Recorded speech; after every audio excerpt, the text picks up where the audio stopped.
Hey guys, I'm PopeJohnPaul and we're here with some Rise of Mordor, but it's a little different from the usual Rise of Mordor sieges and battles that I usually do on my channel. This is a Q&A, and a Q&A specifically about the campaign that is coming for Rise of Mordor. Yes, I do repeat, a campaign is coming for Rise of Mordor. So yeah, I've been luckily allowed to do the Q&A sent to me by the devs. They've given me the questions and the answers that you guys have been waiting for. So yeah, I guess we'll get on with the Q&A. The first set of questions is the general stuff. So here we got like general terms. What process of making a campaign look like? To make a campaign, you need to have developed gameplay mechanics, a working AI, a campaign map, developing a map that is essentially split into two elements, making the logic work and making the visuals. The logic dimension of this like campaign map concerns like city locations, no-go zones, like trade routes, whereas the visual aspect of it's like purely matching how the campaign looks as to with what it does. Like to simply put, like where fleets can go, where you can see water, where there are forests, you should see trees. The modding map logic and map visuals require two separate tools, with one for logic being unfinished, but the tool for modding map visuals is completely available at the moment. The next question that they've sent me is, how long do you believe it will take to make an alpha version of the campaign? First, we will have to finish the map. Since the tool for the modding map visuals is already available, we have started work on that. As you can see, they often do like a lot of live streams and stuff like that, so definitely go and check that out. They do live streams of them making the map.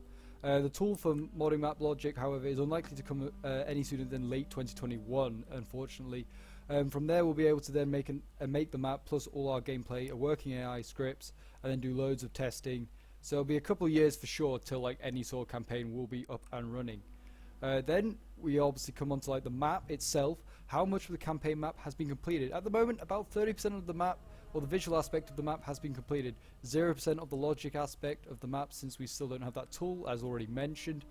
That tool is, however, probably about 60% finished. So that's a really good sign. Which areas of the campaign map are being worked on? We started by making concepts for the map, 3 in total, 1 for terrain and natural elements, 1 for regions and provinces, and the other for cities, roads, rivers, no-go zones, etc. Modding for the actual map then started with making the geographical shape of Middle Earth. We shaped the map to look like Middle Earth, completely implemented all the rivers and water bodies, and then started with making the visual details around Gondor to start with.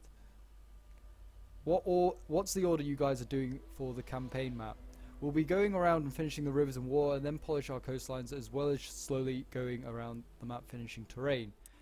So that's a good sign. I mean, they're going to start with obviously the basics and then work on from there into like more detail. That's always a good way to go about things. How many people are working on the campaign map? At the moment, there are 2 people actively modding the campaign map, with a 3rd person partaking mainly for planning purposes, checking the map being made with the lore and future gameplay. So that's always good. Hopefully they can get some more people to work on it. I'll come back to that later on. How many regions are aiming for the campaign map? There are exactly 189 regions planned, which is about the same amount as the total war Attila currently has. So that's obviously good. That shows it's going to be a huge map, and that there's going to be a lot of regions for you to take and conquer, and that will also probably mean there'll be a lot of different factions involved. So that's always great. What will the province structure look like? Predominantly, we are sticking with the 3 regions per province system, because initially, when the concepts are being made, it is unknown for this, which could have changed. So we do not want to take like any risks. So obviously, they're not going to have like just single provinces like in 1212, for instance. As it turns out, it can be deviated from having 3 regions per province. It'll give us more room for more interesting gameplay features. The system will actually works very well in Middle Earth setting. So obviously, yeah, they may like go and throw in like a few 1 or 2, but it sounds like they're going to keep like sort of like the 3 regions per province sort of thing. So you'll have maybe like, I don't know, maybe Minas Tirith on its own, but then you probably have like the rest of Gondor, like Gondor regions in like its province system. Is it already possible to change the positions of city? Yes, it is. Straight up. That's very nice and easy to tell. So we're not going to have an issue where like Minas Tirith's like where Rome is or something like that, which would be really weird. Will it be possible to travel with ships over the seas of Nirn, Rhûn, or the River Anduin? A couple of rivers will be definitely sailable, such as the Anduin, but the exact list is in discussion at the moment.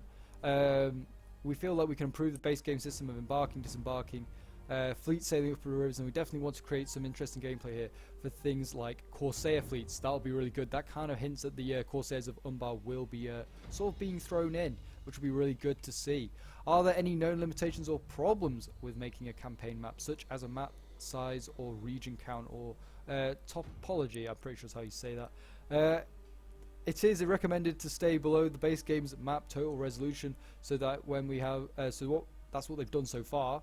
Other than that, we've stuck to roughly the base game's region count, but it is not strictly necessary. Obviously, like, you don't want to go straight to the limitations, because then you kind of like destroy the game and like the playability of it as well. Like, a mod is obviously got its limitations. It's gonna not be able to go to the same lengths as the base game, but it's like they can go pretty far. Factions. Will the current faction setup be the same when Rise Mortal will release a campaign? Mostly yes, but we do not add we will not add further playable factions. However, at the moment, Dunedain Rangers are merged with Imladris because there's way too little for the Rangers to have their own faction. Will the Shire and the Breeland at the beginning of a campaign be non-playable factions, and which can later form Arnor? It is planned but not final. We'll introduce a few passive factions in the Eridor general area, including Breeland and the Shire.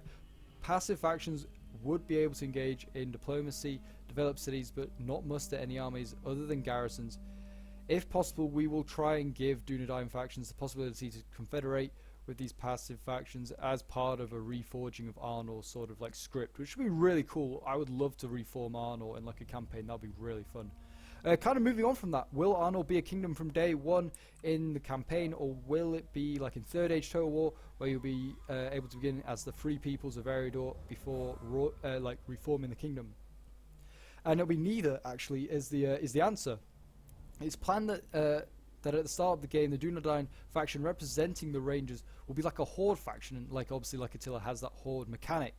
Playing it, you'll have to try and protect the lands of Eridor as well as your own faction, which is going to be obviously a real challenge, I can imagine. The idea is that this faction will would then start settling some ancient Arnorian lands and then slowly rebuild Arnor, and will also try and give them the option to confederate with the peoples of Eridor like Breeland, and possibly even with Gondor, but we'll see what we can do. So that sounds really good. Like, it sounds like Arnor could have almost like a really big mega campaign if you go from nothing all the way to confederating with like Gondor. Gameplay: how will vanilla Attila's cultures affect the campaign? Attila has 4 cultures: Roman, Barbarian, Nomadic, Eastern. This total amount of 4 is hard-coded and affects things like music, voices, and architecture. We'll have to see how we manage this exactly. So I imagine, yeah, there'll be some limitations there on as to what like cultures they can have. So they couldn't, like, obviously Middle-earth has a vast amount of cultures compared to Attila, so they're going to obviously be limited by that. So you can see a bit of merging going on, I can imagine. Are you planning different campaign types, like different levels of scripting? For the moment, we are aiming at making one standard campaign, which is likely include some scripts the player can choose to follow or not to follow. We may go into making 1 or 2 other versions in the future. As it stands, it's too early to tell. So yeah, that kind of no real thing to add from that. Obviously, they may not. That's kind of all I can say on it. What will you do with the gameplay base game has like politics, governors, and family trees? We'll use those systems and overhaul them to fit a Lord of the Rings setting as best we can. Campaign map gameplay is already in discussion, and we can present some ideas we have for things like sanitation, religions, and buildings as well. To wrap up, how can I help and contribute? As I said, like at the beginning, they only have like 2 people working on it. So I guess if you're skilled in like things like they need a lot more people to get involved. Probably, if you're skilled in anything, please contact them with it to do with modding. Anyway, they can do with all the help they can get. Obviously, if they have more people working in the team, that like sort of that date of late 2021 could possibly move forward. I can't say definitely, but it could possibly be. And obviously, you'd see a campaign much earlier with more people working in the team. So obviously, if you're into modding and want to get involved in getting this mod and campaign even like further along, definitely contact them. They're a really nice bunch of guys, and would be definitely like happy to have your help. why can't the team take donations? For legal reasons, it's strictly impossible for us to take any monetary donations. Yeah, nothing really to add to that. How can I follow Rise of Mordor development? You can join us and many other Rise of Mordor enthusiasts on their Discord. I'll leave a link to it, or they'll leave a link to it probably in the description. Referenced, and then stay up to date with like their team development and stuff. Like they also do streams. Probably best to like go and find them on like YouTube, and you can subscribe, and you can then get notified when they're doing a stream of like making their campaign map. I've certainly been watching it. It's been very fun, and yeah, definitely like that's another way you can follow them, obviously. And can we expect more info into the into the near future? And yeah, they'll be probably going over map concepts in like another video to show you what the the map will look like. I don't know whether I'll be doing that. They may have like sacked me off and got someone else in.